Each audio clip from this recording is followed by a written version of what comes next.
Buenas tardes, sean todos bienvenidos. Esta tarde acudimos a esta misma aula magna con motivo de la presentación del libro del profesor don Eloy Bueno, Eclesiología del Papa Francisco, una iglesia bautismal y sinodal, editado por el grupo editorial Fonte Monte Carmelo. Esta presentación es ocasión para disertar acerca de la novedad y propuesta del Papa Francisco. Como dice el autor del libro, a los 5 años de su elección como obispo de Roma, se puede y debe valorar la singularidad del Papa Francisco, así como su significado para la vida eclesial concreta y para la historia de la Iglesia en conjunto. Paso a continuación a presentar al autor del libro. Don Eloy Bueno de la Fuente nació en el pequeño pueblo zamorano de Casaseca de Campeán, aunque pronto su familia se afincó en tierras burgalesas. En Burgos realizó los estudios teológicos y posteriormente se incorporó a su presbiterio como sacerdote diocesano.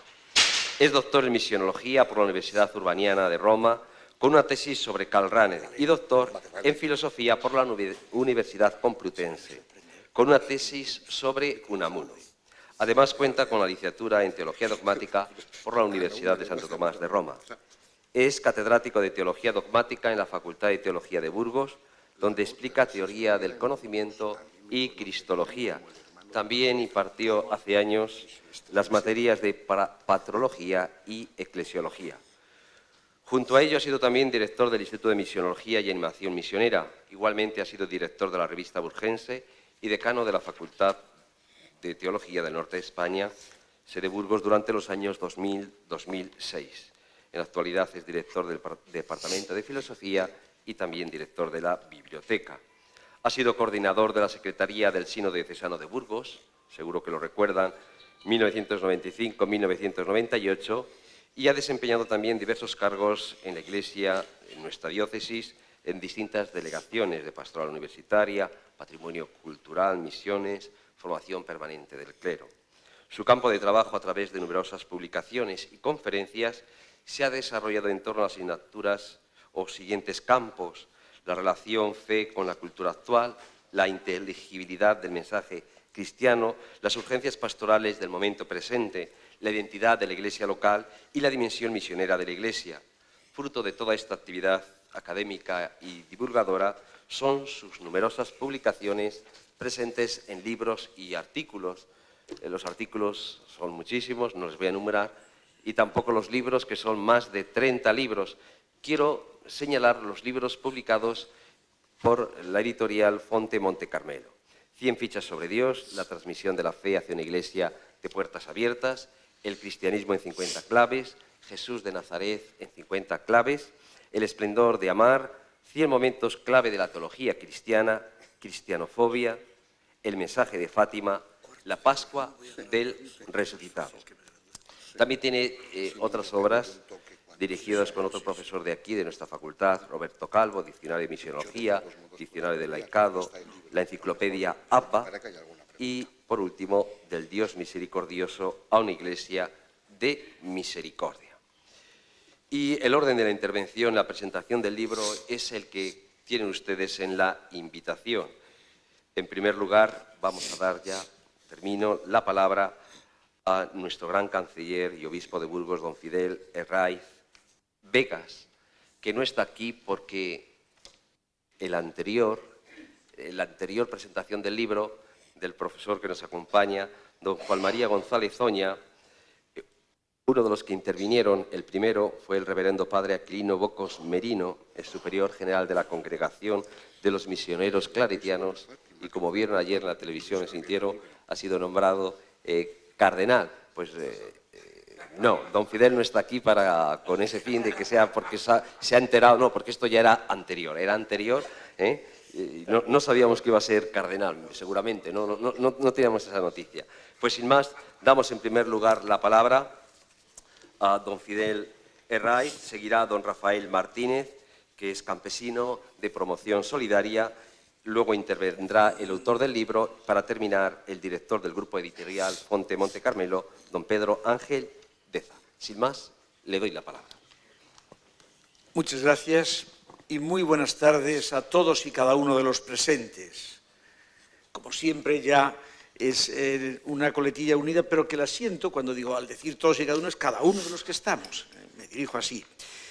Bueno, pues, cómo no, dentro de este saludo subrayo en primerísimo lugar hoy a nuestro buen Eloy Bueno de la Fuente, que una vez más nos ha regalado pues, un camino que si se recorre también, es un trocito de camino, pues ciertamente ayuda y ayuda mucho.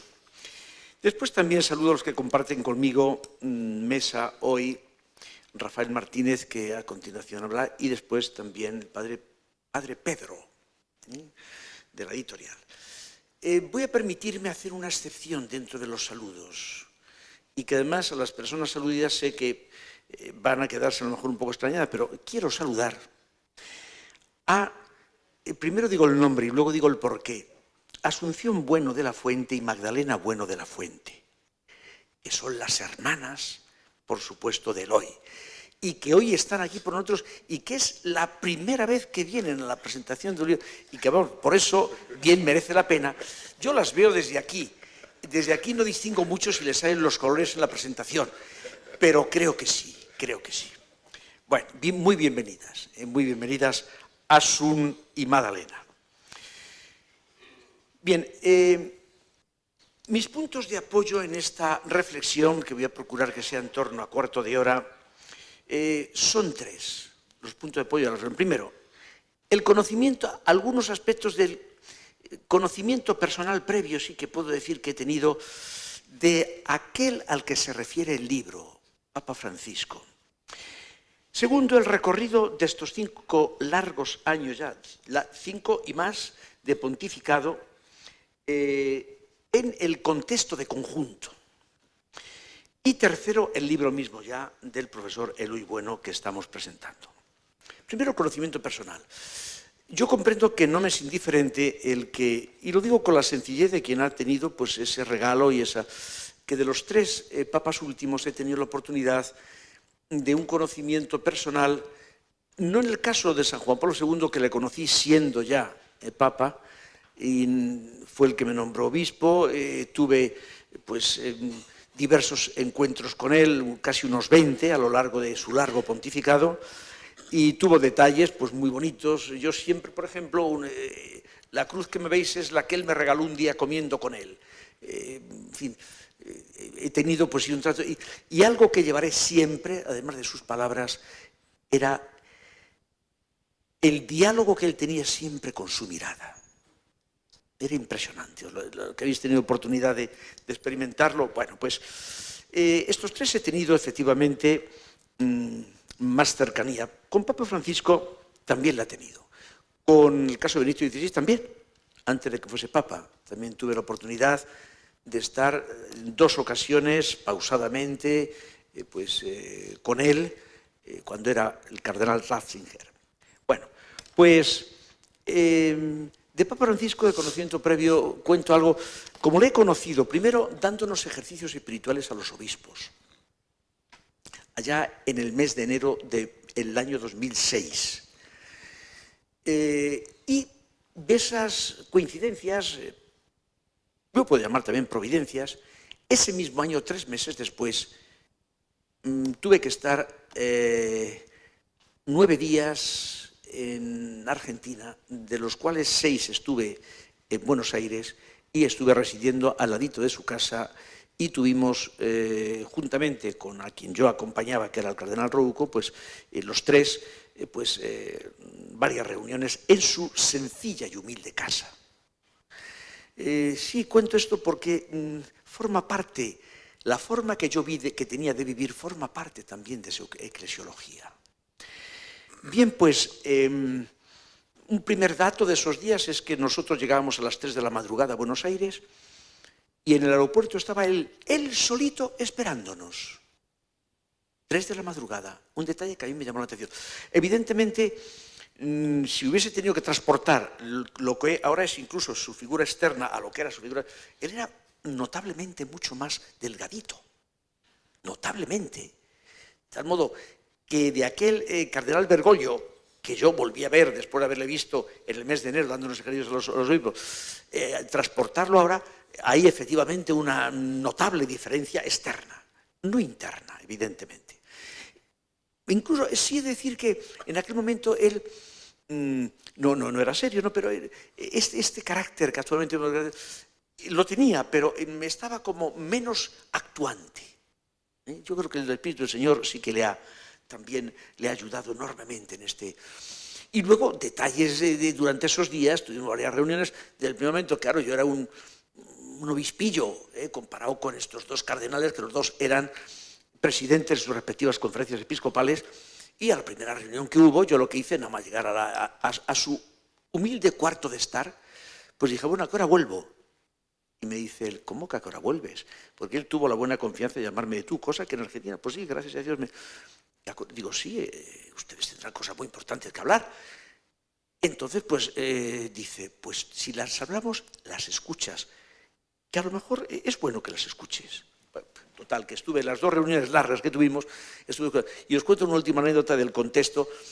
Otra de las reuniones, pues a la mitad de la reunión, era media tarde, la primera habíamos estado muy largo por la mañana, y dice, ¿por qué no tomamos un cafetito? Y bueno, pues, ¿por qué no? Nos levantamos. Ya os digo, la casa era muy humilde, muy sencillita. Y del cuarto de estar, por un pasillo, nos fuimos hacia la cocina a tomar el cafetito. Allí una cafetera que había, estábamos los tres solos en su casa, en una casa que estaba anexa a la curia diocesana. Entonces, según íbamos por el pasillo, íbamos él y yo, tal que aquí yo iba donde va él hoy, y él estaba aquí, yo iba a su izquierda, y de pronto me dice, oye, una cosa que me llama la atención es, veo que vivís en buena comunión vives en buena comunión con tu arzobispo y tal. Digo, hombre, es lo normal. Y me dice, no, es que sois buenos. Digo, bueno, esa impresión tuve yo, le dije, sí, esa impresión tuve yo de que usted era buena persona, le dije así en plan de confianza, según íbamos andando, cuando nos dio los ejercicios, me dio buena impresión. Me pone la mano sobre el hombro. ¿Qué dices? Digo, que me dio impresión usted de buena persona. ¿Os imagináis este diálogo entre los dos? Un obispillo y el cardenal Bergoglio. Y me dice, oye, Fidel, la próxima vez que me confiese voy a hacerlo contigo, a ver qué piensas después. Bien, os cuento esto porque forma parte, yo vi su vida, después concelebramos allá, tuvimos una comida con sus obispos auxiliares, tratamos bastante. Me ayudó, yo sabía que él salía de vez en cuando, iba a las barriadas, de un modo prácticamente casi anónimo. Bueno, me ayuda a situar el conjunto incluso de Iglesia. Bien, pero es que además, y no quiero entretenerme mucho, también hay que situarle en el contexto del pontificado de estos 5 años largos. Ya hemos ido viendo, ahí no me entretengo, hemos ido viendo lo que nos ha ido ofreciendo y que en el libro va a evidenciar algunas importantes de estas realidades. Y yo diría que lo fundamental de su eclesiología. Bien, entonces hay que situarse también en ese contexto y también, evidentemente, con el libro del profesor Eloy Bueno. Bien, en los 5 años yo quiero también situarlos, hacer una afirmación e ir muy rápido, en un contexto más amplio. Hago la afirmación y aludo después. Yo estoy convencido, yo de los que están aquí, de todos ustedes, de todos vosotros aquí presentes, tendréis evidentemente vuestra propia opinión, yo os digo la mía. Yo he vivido ya el recorrido de 7 papas. Uno ya no es jovencito. El papa de mi infancia fue Pío XII. Más imborrable. Ya llevaba, cuando yo nací, evidentemente una serie de años, pero durante mi infancia ya el Papa era Pío XII. Fue un cambio cuando efectivamente llega San Juan XXIII. Un cambio. Pero efectivamente fue bueno ese contraste para alguien que había solo conocido a Pío XII. A mí me sorprendió y me ayudó a ver no solamente el Papa que yo lo identificaba con Pedro, sino el Papa como después ya efectivamente fue comprendiendo que era el sucesor de Pedro, fuese quien fuese. Después tuve la oportunidad, durante mis 5 años de estancia en Roma, en plan de estudios, de conocer no de dialogar como he tenido estos tres últimos, pero sí conocer de cerca a el beato ya inminente, va a ser canonizado, Pablo VI. También tuve oportunidad de seguirle muy de cerca. Este papa que, así como San Juan XXIII había iniciado el Concilio Vaticano II, fue providencial para efectivamente llevarlo adelante y culminarlo. Luego tuve también la oportunidad, os decía, de conocer a quien fue un visto y no visto para todos nosotros, fue Juan Pablo I. Juan Pablo I fue un visto y no visto, pero ya efectivamente San Juan Pablo II. Bien. Experiencia me da a mí todo esto.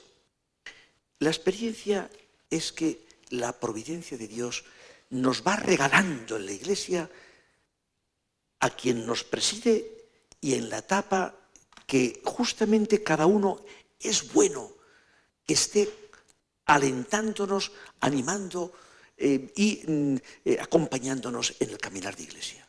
Yo el convencimiento que tengo después de estos 7 papas de los que he sido testigo es que Dios nos conduce a través de los 7. Cuando además, yo al menos lo que he conocido. Cuando se empieza a comparar, yo a ninguno de ellos los excluyo de este recorrido. Bien. Y entonces ya, dicho esto, me meto ya en el, veo que voy bien de tiempo todavía, en el libro del profesor Eloy Bueno. Quiero hacer una afirmación inicial y de conjunto. Voy a procurar no mirarle cuando lo diga, porque se puede poner en rojo, pero yo lo digo porque lo he experimentado y bueno, pues bien. Yo creo, como afirmación inicial y de conjunto, que es un libro muy bien estructurado. ¿Por qué digo esto? No lo digo simplemente por alabarle, no, lo digo porque yo lo agradezco, Eloy, muchísimo, y creo que te lo tenemos que agradecer. Es muy bien estudiado porque se fundamenta en las raíces. Segundo, recoge elementos básicos, que conviene que la Iglesia en este momento los revitalicemos y los actualicemos. Y tercero, sitúa en camino de futuro, de presente a futuro. Aludo a estos 3 pasos. Primero, se fundamenta en las raíces. Raíz básica y fundamental, el amor trinitario, que es comunión y que es misión. Qué bien está dicho en el libro, qué bien está explicitado. Que sitúe justamente la eclesiología partiendo, la eclesiología que la sitúe nuestro Papa Francisco y que lo recoge preciosamente y muy claramente nuestro querido hermano Eloy. En el amor trinitario que, repito, es comunión y es misión. Esto que son palabras que se pronuncian rápidamente, tiene tal carga que en la medida en la que nos abramos a la carga que lleva, entendemos y nos meteremos mucho más en elementos básicos de la eclesiología también de nuestro Papa Francisco. Pero, efectivamente, dentro de estar fundamentado en las raíces, recoge elementos básicos como son el bautismo, que es la realidad básica para todos nosotros. Me permito, con mucho respeto y, por supuesto, con cariño, dar gracias a Dios porque vamos caminando también.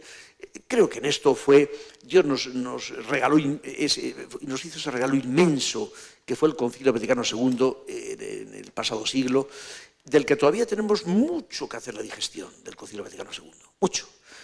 Y bueno, pues efectivamente, el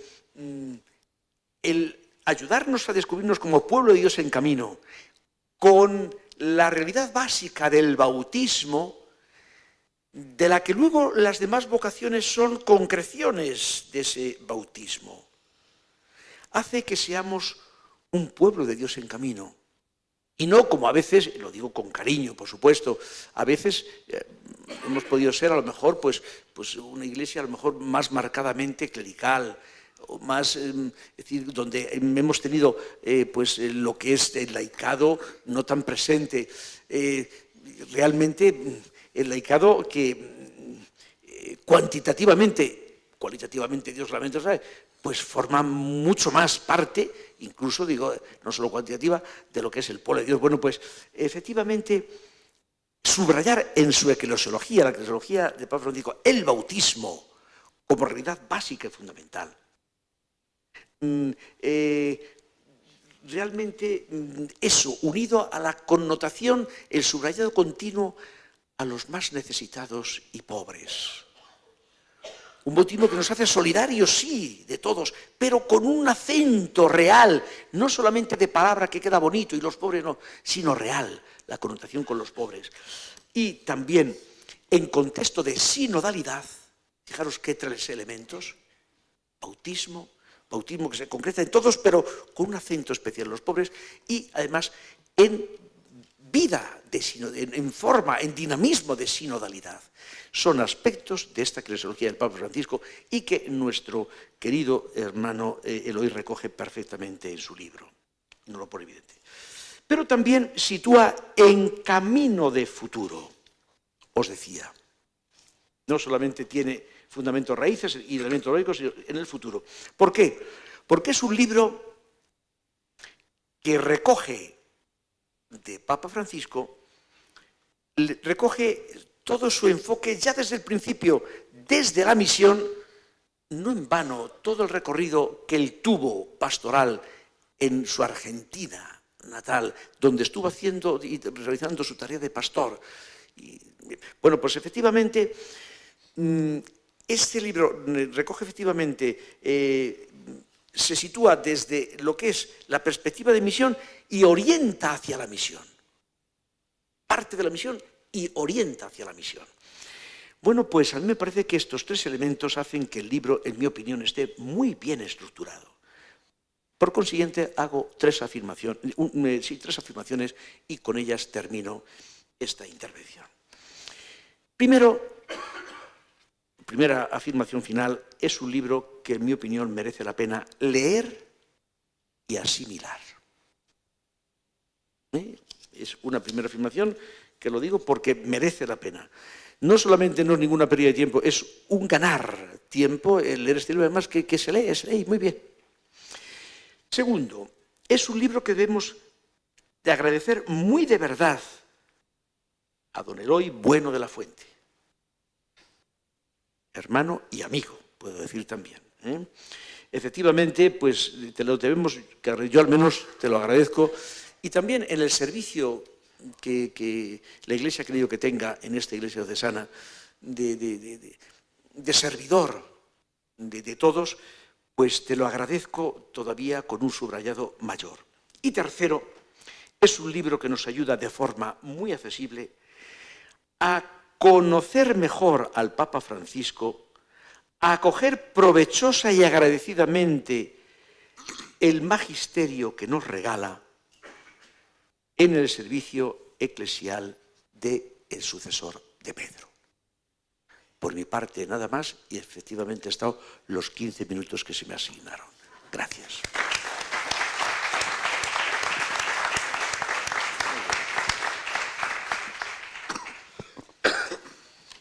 Ahora campesino, sí.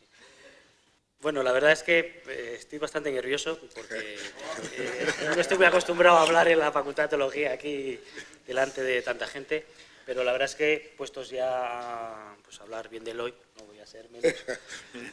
Y la verdad es que en nuestra asociación, en nuestro caminar como cristianos, a ver, que me acerco más. Pues eso, en nuestro caminar como cristianos, pues la disposición, la disponibilidad de Eloy, la ayuda, bueno, las reuniones de las 10 de la noche, bueno, en cualquier momento siempre echamos una mano en esto, mira a ver el plan de formación cómo nos puedes ayudar, mira a ver desde tu óptica, bueno, siempre ha sido sí, entonces ¿cómo le voy a decir yo que no? Entonces, pues nada, simplemente, bueno, pues eso, agradecer eso. Venga, que me he comido un minuto y solo tengo ya 14. Bueno, lo que me pedía Eloy para hablar con vosotros es desde mi punto de vista de laico, insertado en una asociación apostólica, pues cómo veo al Papa Francisco. Y antes de ponerme a hablar de lo que supone el Papa Francisco, bueno, lo voy a hacer muy vivencial y muy un poquito como desde dentro, ¿no? O sea, que me vais a permitir a veces, pues a lo mejor algún giro coloquial. Pues primero quería compartir con vosotros lo que supone ser laico hoy en la sociedad en la que estamos. Y la verdad es que lo que más suave me sabe decir es que ser laico en una sociedad como la actual es muy difícil, ¿verdad? Estamos en un ambiente hostil para lo cristiano, estamos en un ambiente donde, bueno, pues se nos juzga, estamos en un ambiente pues muy difícil. No vamos a entrar en las causas, porque eso sería a lo mejor para hacer otro curso, un curso entero. A veces esas causas no las hemos ganado en la Iglesia a pulso, otras veces pues porque hay otra ideología que impera y que va en contra de lo que nosotros creemos, ¿no? Entonces, cuando hablo del Papa Francisco, lo primero que me sale es como un agradecimiento. Desde esos primeros gestos, sobre todo, de cuando le ordenan Papa. Es decir, ese agradecimiento a que los cristianos que están más expuestos a lo público, pues que por lo menos, pues eso, que sirvan de ejemplo, que tengan unas actitudes ejemplarizantes, que, bueno, yo, a veces pienso que por lo menos que no sean escándalo, ¿verdad? Que no seamos escándalo, los cristianos.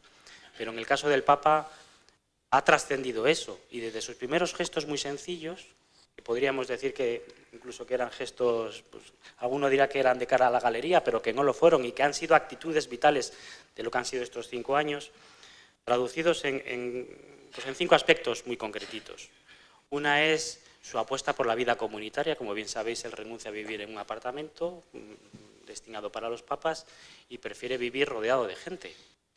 Si es que nuestra fe o es comunitaria o no es nuestra fe. Otra, y estas actitudes quiero decir que me interpelan a mí personalmente, ¿eh? O sea, no son cuestiones de decir que yo las cumplo, sino que es que como que me ha servido, por lo menos me ha servido mucho este día de hoy para escrutar mi fe a la luz de si hago las cosas como hay que hacerlas o compadreo. Otra es la cercanía a los pobres.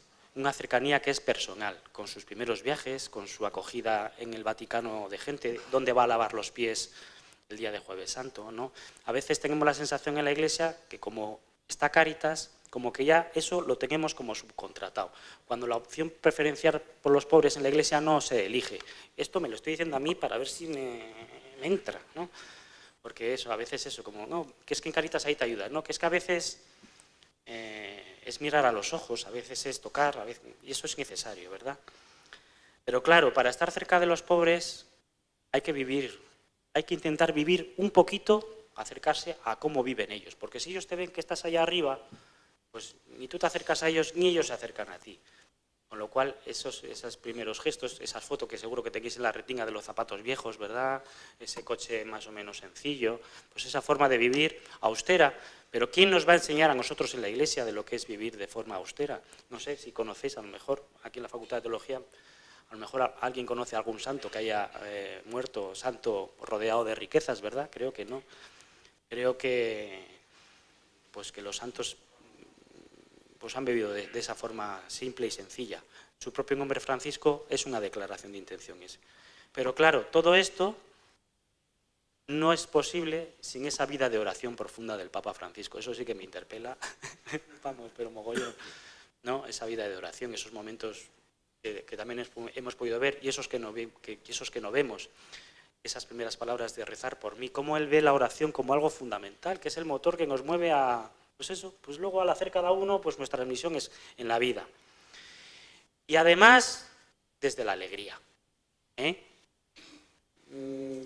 No sé, ayer me estuve repasando un poquito el nombre de los textos que ha escrito, ¿no? La alegría del Evangelio, alabado sea Señor, la alegría del amor, alegraos y regocijaos. Eso es traducido los nombres de sus 5 principales textos que ha escrito, ¿no? Hay una frase que tiene en Laudato Si, que para mí, como podéis suponer, como trabajador del campo, pues es un texto que a mí particularmente me ha tocado bastante, ¿verdad? Que dice eso de caminemos cantando, ¿no? Que nuestras luchas y preocupaciones por este mundo no nos quiten el gozo de la esperanza. Bueno, pues tenemos que vivir, si es que lo que tenemos dentro nos tiene que invitar a estar alegres, no estar con cara de vinagre ahí todo el día cuestionando a todo el mundo, ¿no? Una segunda cuestión, después de esos gestos que, como he dicho, son actitudes, para mí ya de estos 5 años, podríamos decir que es el Papa, digamos que si las cosas de los laicos son las cosas temporales, la política, la economía, pues ese Papa como hombre de Estado, podríamos decir, o como primer ministro del Vaticano, ¿no? También aterrizadito en cosas muy concretas, que nos dicen que los laicos que nos dedicamos a la política, yo no me dedico a la política ni creo que me vaya a dedicar nunca, o a la economía, a nuestro trabajo, pues nos marca directrices por donde tirar. Y ahí ha sido muy claro y muy tajante en cualquiera de las crisis profundas y graves que ha tenido el mundo en estos últimos años. Su forma de actuar con respecto a la crisis de los refugiados. Bueno, pues voy a enumerar ahora unas cosas así un poquito rápidas, ¿verdad? Porque no me quiero entretener en cada una de ellas. Su dialéctica con respecto al comercio de armas, su tajante visión sobre la trata de personas, a la que incluso ha dedicado comisiones y encuentros, o a las nuevas formas de esclavitud. Con respecto a la crisis ecológica, he hablado antes de la encíclica Laudato Si, proponiendo al mundo una visión que va más allá de la ecología convencional, como él lo denomina, esa ecología integral donde la persona y el medio se están degradando juntos y que es necesario pues luchar para ensalzarlos, ¿no? Y por cositas más concretas, esa reforma de la banca vaticana, que en algunas ocasiones cuando hablamos de escándalo, pues algún titular nos ha dejado con el culo al aire. Bueno, eso no sé si se puede decir aquí, pero bueno, es lo que me sale. Y además, no se queda desde la denuncia, sino que también nos propone y nos invita a que los laicos, pues bueno, pues estemos en la creación de unas estructuras nuevas, ¿no? Su cercanía a los movimientos sociales que luchan por un mundo mejor y que ha llevado al Vaticano y que les escucha. Algunos no son cristianos, algunos sí. Bueno, pues está en esa actitud de diálogo con el mundo, ¿verdad? Esa economía centrada en la persona, en el bien común. Y luego nos dice esas recetas así que dice, el Papa dice que es pecado no pagar bien a los obreros. El Papa dice que es pecado, y que yo lo creo también, no pagar impuestos. Pues esas cositas concretas, ¿no?, que a veces pues nos ayudan a aterrizar una teología en nuestro día a día, porque muchas veces andamos criticando al de arriba, al de arriba, al de arriba, y en nuestro día a día pues no somos trigo limpio, ¿eh? Bueno, y luego, para finalizar, creo que voy bien de tiempo. Sí, sí, sí. Bueno, voy un poquito rápido a lo mejor, ¿verdad? Pero es que claro, estaba ya como atenazado. Bueno, si algo ha sido novedoso también, hablando de propuesta y novedad, que es el título un poquito del día de hoy, ¿no? Pues ese es el lenguaje nuevo, ¿no? Digamos que yo creo que es la teología de toda la vida, pero con un lenguaje que lo entendemos prácticamente todos, ¿verdad? Bueno, pues de todo eso voy a rescatar esas 4 o 5 frases que yo creo que ya tenemos todos muy interiorizadas, que a mí particularmente, pues eso, las tengo por dentro y rumiando siempre, ¿no? Bueno, cuando habla del diagnóstico de lo que pasa, esa primera frase es la cultura del descarte, que hemos oído tantas veces, ¿verdad? Que yo creo que es como el 2.0, como la evolución un poquito a un lenguaje pues un poco diferente de lo que ya decía el Papa Benedicto cuando hablaba de esa cultura del relativismo moral, ¿verdad?, en la que toda la sociedad gira en torno pues, a un antropocentrismo, a sentirnos nosotros como los reyes del mambo y que nosotros somos, pues eso, ese egoísmo, ese no pensar en los demás. Bueno, pues el Papa dice que eso provoca una cultura del descarte, es decir, que todos los que no son productivos, todas las personas que no van a la rueda del consumo, los no nacidos, los que se ponen en medio de poder nosotros eso, pues ser felices, ¿no?, con esa felicidad basada en lo material de este mundo en el que estamos hoy. Los abuelos, esos jóvenes absortos y metidos en esas dinámicas tan perjudiciales, ¿no? Pues eso, en eso nos habla el Papa Francisco, esa cultura del descarte. Pero claro, en esta sociedad en la que estamos, desde la Iglesia, hay otra frase que me interpela mucho también a veces, es cuando el Papa habla de la mundanidad espiritual, que nos pasa en la Iglesia. ¿La mundanidad espiritual en qué consiste? Bueno, pues en creer, pues es un falso amor de los que estamos en la Iglesia a la Iglesia, porque a lo mejor estamos en ella para medrar, para estar muy cerca de determinados grupos de poder, a lo mejor pues nos mete dentro de nuestras capillitas, de nuestros grupitos de referencia donde estamos muy a gustito, pero no salimos fuera. Pues eso a mí me interpela. A lo mejor estamos más obsesionados, sí, como lanzar un mensaje a la sociedad muy transformador, pero luego pues somos incapaces de mirar a los ojos a la gente, ¿no? Pues eso, a veces, y ligándolo un poquito con cómo está la sociedad actual, podemos tener quizás la tentación de salir al mundo desde la trinchera. Todo el mundo está contra nosotros y estamos ahí como con con cara de mala leche y todos están equivocados y mira lo que hace este, mira el otro y no sé cuál, ¿no? Bueno, pues el Papa no nos dice que salgamos al mundo así. Y criticándonos entre nosotros, que también lo critica, esos mentideros, ¿no? Habla con esas expresiones, esas ostentaciones, esas cosas que no tienen mucho que ver con la fe de Jesús. Bueno, pues el Papa, frente a esa cultura del descarte, nos plantea la cultura del encuentro. De salir a la calle, a cruzarnos, a encontrarnos con la gente, como lo hizo Jesús, dice el Papa, de manera simple, no solo viendo, sino mirando, no solo oyendo, sino escuchando, no solo cruzándonos con las personas, sino parándonos con ellas. Bueno, a veces en esa cultura del encuentro y de dialogar con el mundo, pues a veces te puedes llevar un tortazo, pero a veces, bueno, yo sí que hablo de mi experiencia, muchas veces te encuentras con un abrazo. A veces sí, sí, damos limosna, pero no miramos a la gente al que se la damos, ¿no? Pues bueno, yo creo que el Papa insiste muchísimo en esa cuestión.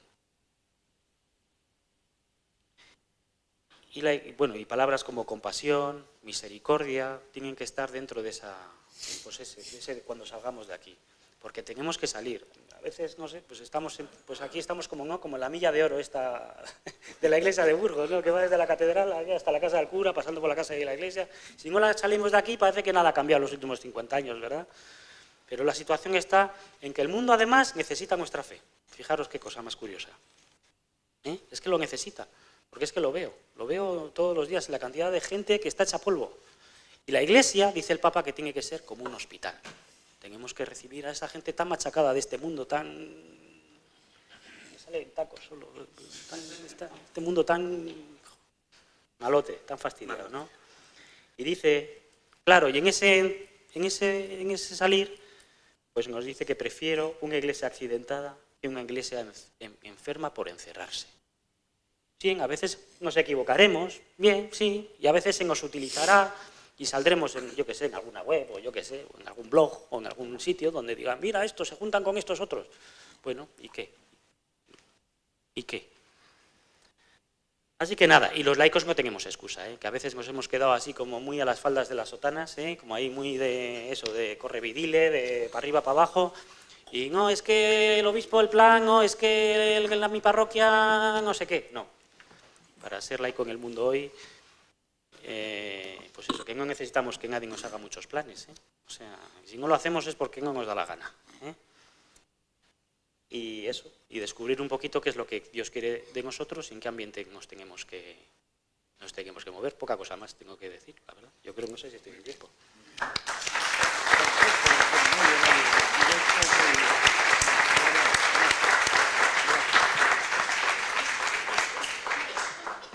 Bueno, pues da gusto estar también acompañado en la mesa ante un tema que nos interesa a todos.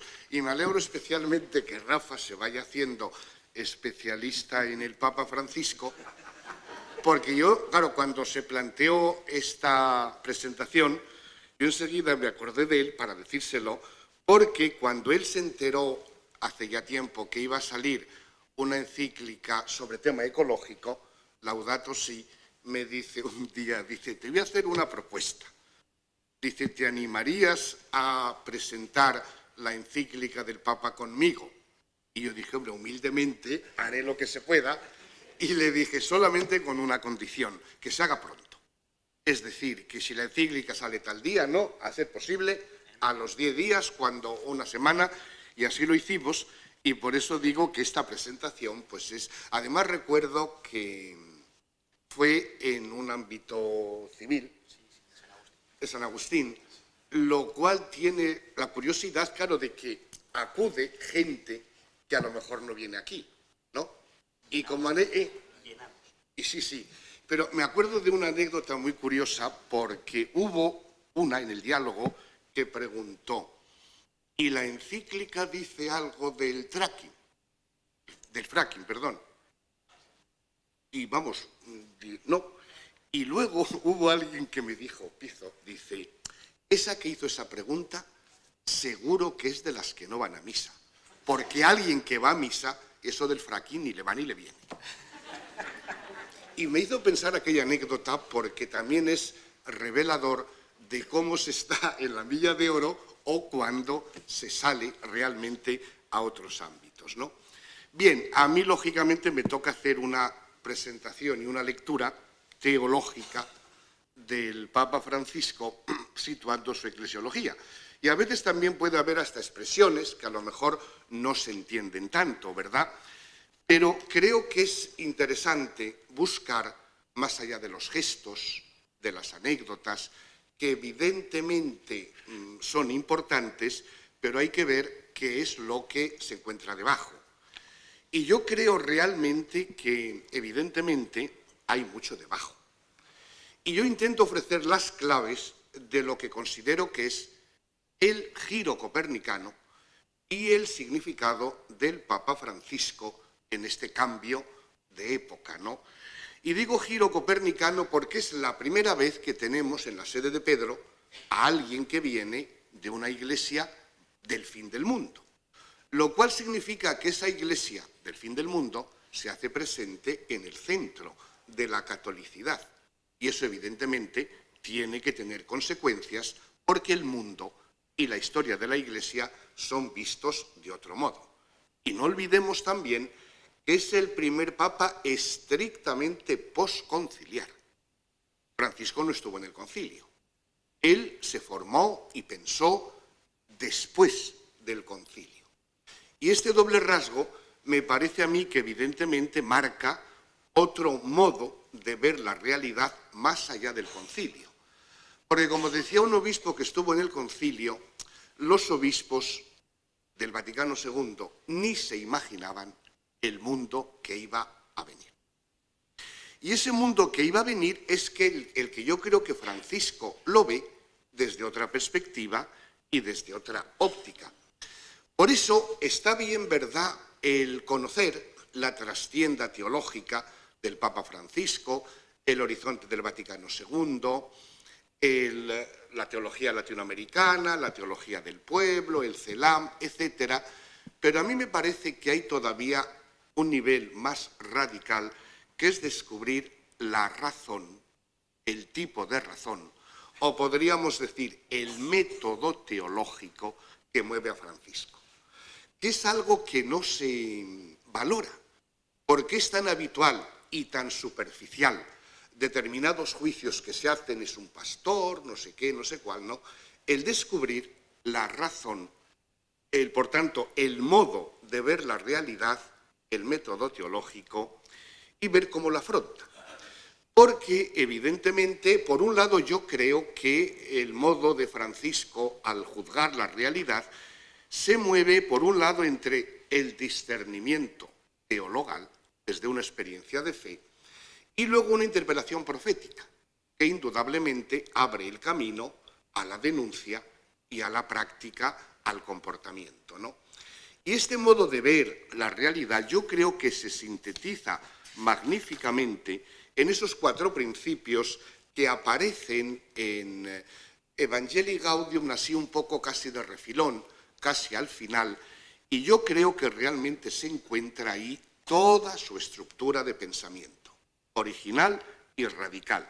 Aquellos principios que recuerdan de que el tiempo es superior al espacio, la unidad prevalece sobre el conflicto, la unidad también sobre la confrontación, la unidad, el todo es superior a la parte. Cuando uno ve ese tipo de principios y ve luego su modo de comportamiento y sus opciones, yo creo que ahí se encuentra todo. Es decir, se encuentra todo, ¿verdad?, para entender a Francisco ya en el momento de la elección, cuando salió a saludar a la gente que estaba esperando. Yo, que estaba viéndolo en casa tranquilamente, yo siempre digo, ¿verdad?, que quedé deslumbrado de la cantidad de signos que había, pero signos que no eran superficiales ni de adorno, eran signos que implican una eclesiología y un modo de ver la realidad. Yo aquí lo analizo con detenimiento, pero si uno ve aquella obertura, que como yo digo es una auténtica eclesiología, y ve estos principios, ya está todo dicho.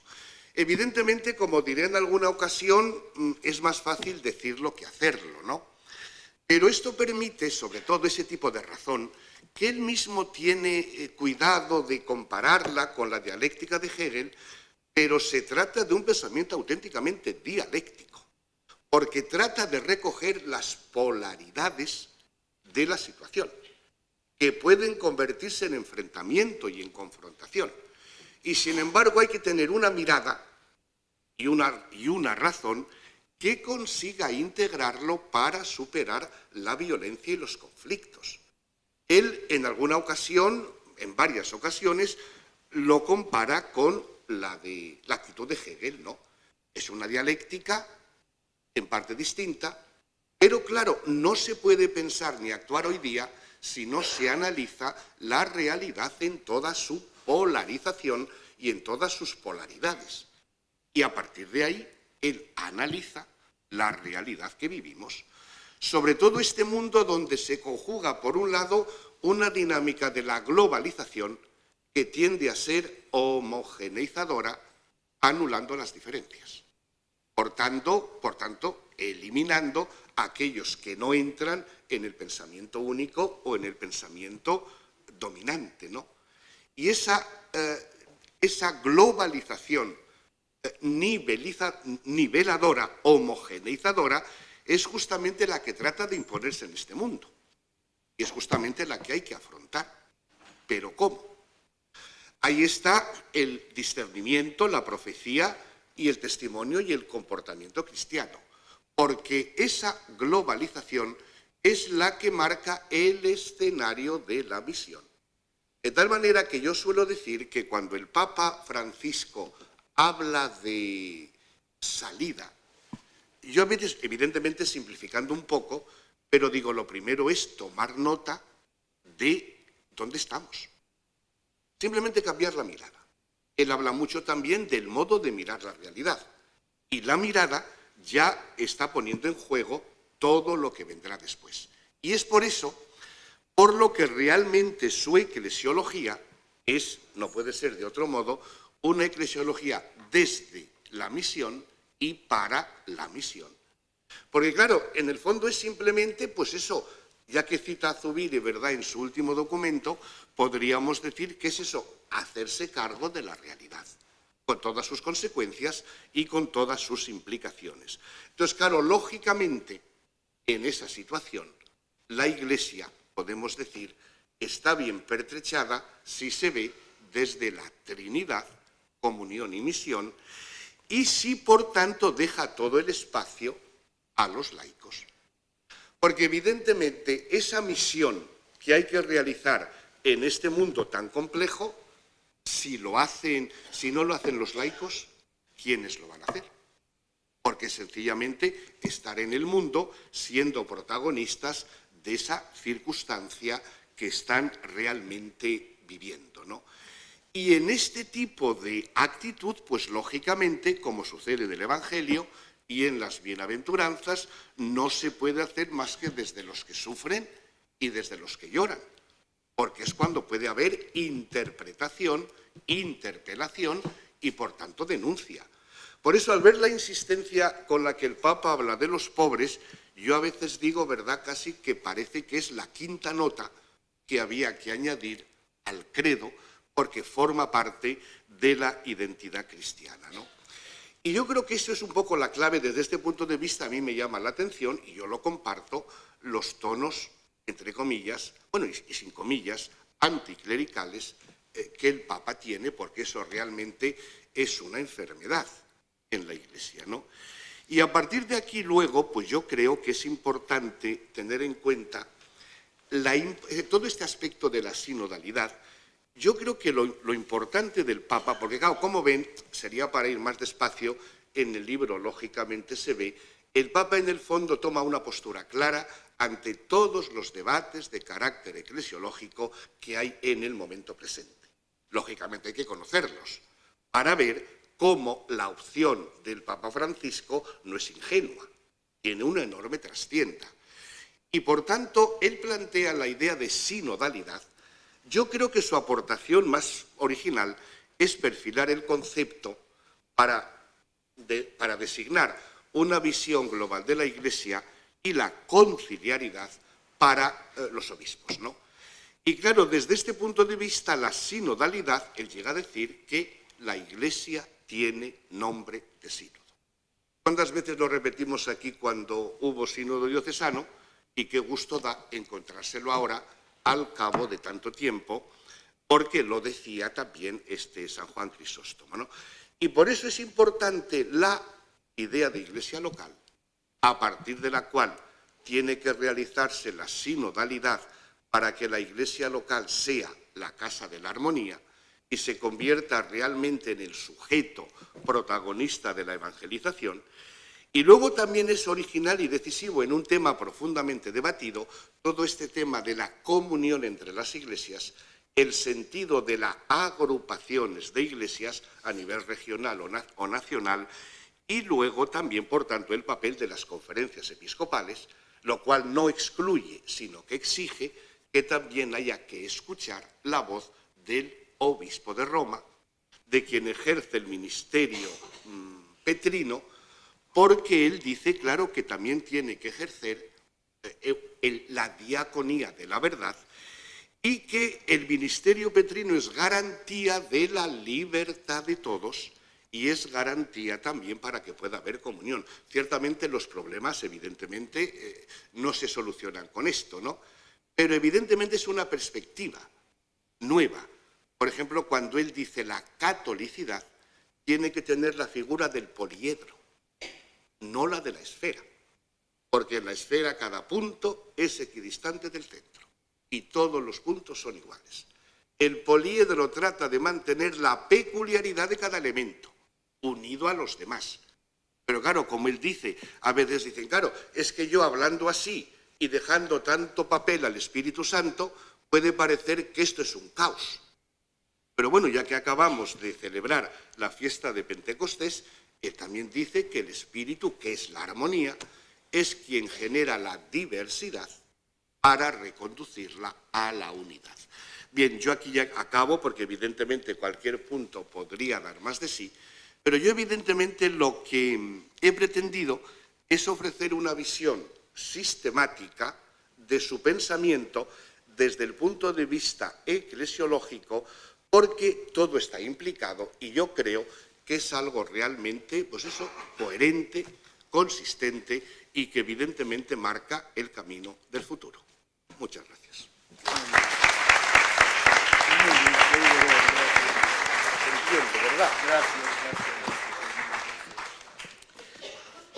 Buenas tardes, me toca a mí concluir o cerrar este acto. Como representante del grupo editorial Fonte y director de la editorial Monte Carmelo, pues me produce siempre que vengo aquí satisfacción volver a esta casa, porque siempre es como un gesto para reafirmar, para destacar la colaboración que tratamos siempre de mantener entre el grupo editorial y la Facultad de Teología en esta sede de Burgos, y hoy en especial pues a través de la presentación de la obra del profesor don Eloy Bueno. A mí como editor no me toca entrar en el contenido del libro, claro. A mí como editor me tocaría esta tarde, y permítame la expresión, justificar, vender en el buen sentido de la palabra, del contenido y también del otro. Justificar nuestra publicación y tratar, parafraseando a Santa Teresa de Jesús, y aquí pues como siempre que hago presentaciones trato de barrer para mi propia casa, ella lo expresaría con la palabra engolosinarles, ponerles la golosina para que degusten después el contenido del libro. Y esta tarde me resulta pues muy fácil engolosinarles, ya que me han hecho el trabajo, con lo que han dicho don Fidel, don Rafael y don Eloy. La golosina, el caramelo ya lo tienen puesto ustedes en su boca. Engolosinarles digo para que lean el libro y, aprovechando también la palabra que ha dicho don Fidel, también lo asimilen y a través de él puedan sacar sus propias conclusiones y formar su opinión sobre este tema. Decía también que, lógicamente, si después de esto además lo compran, pues en la editorial, en el grupo editorial se lo agradeceremos, porque de esto vive el grupo, claro, y por eso se lo dejamos a un buen precio. Dice un escritor que además era poeta y biógrafo por ejemplo de San Juan de la Cruz, e historiador español del siglo XVII, Jerónimo de San José, dice textualmente: el que hubiere de escribir, primero estudie, después trabaje y después sude, y no tome la pluma en la mano antes de hacer perfecta idea y comprensión de lo que intenta. Y esto en el libro de don Eloy está garantizado. Hay estudio, hay trabajo y supongo que sudor, en el sentido de que hay rigor intelectual, rigor en el trabajo y un trabajo accesible y asequible. Cuando me presentó don Eloy el proyecto, lo primero que quisimos destacar, sobre todo él, que nos gustaría que el libro no fuera un libro de anécdotas, que no fuera un libro de gestos del Papa, sino que, como ha dicho él, demostrar, presentar que hay mucho debajo de lo que dice el Papa y de todas esas palabras y de todos esos gestos. Y ese creo que fue nuestro compromiso, hacer, permítame también la expresión, un libro serio, dentro de que sea también asequible y accesible para todo el mundo. Y el libro, como ya ha quedado demostrado, se centra en un tema de interés y de actualidad. A través de él querríamos, y me sirvo también de las palabras que dijo don Rafael, fomentar esa cultura del encuentro de la que habla el Papa, pero sobre todo también superar visiones superficiales del Papa, sobre la visión del Papa y también sobre la visión que se tiene en el mundo de la Iglesia. Todos hemos podido percibir cómo todos nos atribuimos, igual que hoy que se ha presentado la lista para el Mundial, todos somos seleccionadores, todos somos políticos y todos somos también teólogos, y si nos dejan, pontificamos también, y nunca mejor dicho, sin tener muchas veces una noción clara y precisa de lo que es o de lo que no es la Iglesia y de cuál es realmente el pensamiento del Papa en este tema. Y como señala don Eloy, el Papa Francisco constituye, como ha dicho también, una singularidad. Por eso no nos hemos querido solo basar en lo externo, sino ir a lo profundo. Por ello era importante acercarnos con seriedad y rigurosidad al pensamiento eclesiológico que sostiene este nuevo pontificado, con su continuidad con los papas anteriores, como no puede ser de otra manera, pero también con sus propios acentos, con su estilo, que deben ser entendidos y comprendidos. De ahí que no sea para nada superfluo, y menos estando en esta casa, volver a destacar la importancia de una buena formación religiosa, la importancia de la formación en la fe, precisamente como nos invita la Escritura para dar testimonio de esa esperanza y de esa fe.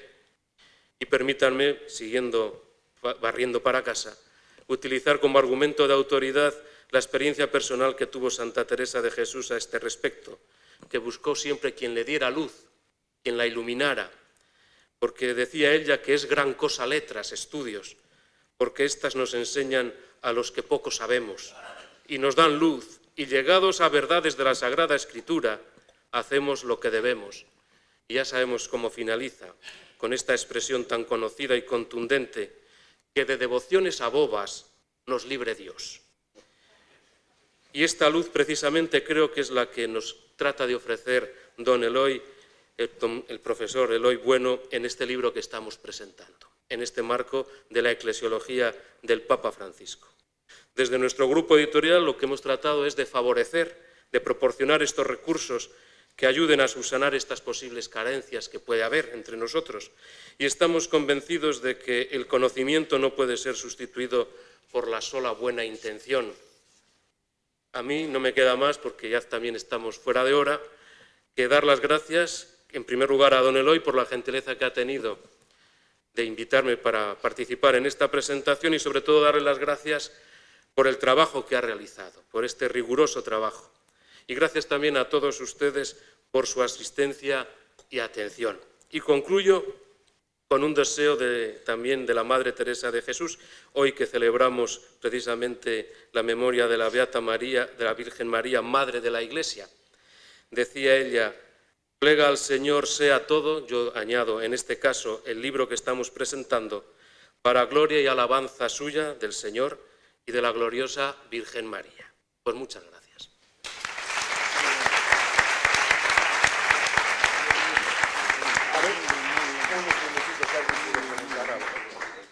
Si hay alguna pregunta, seguramente que los ponentes encantados de responder.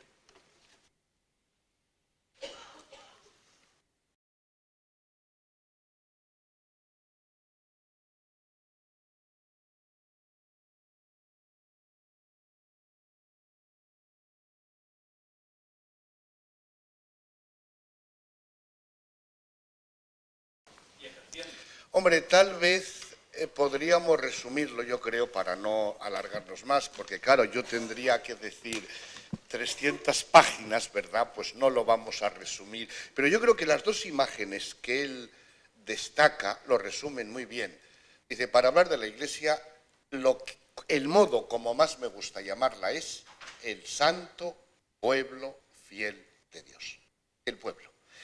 Y el pueblo entendido en sentido como nación, como, digamos, cultura popular, y el pueblo pobre.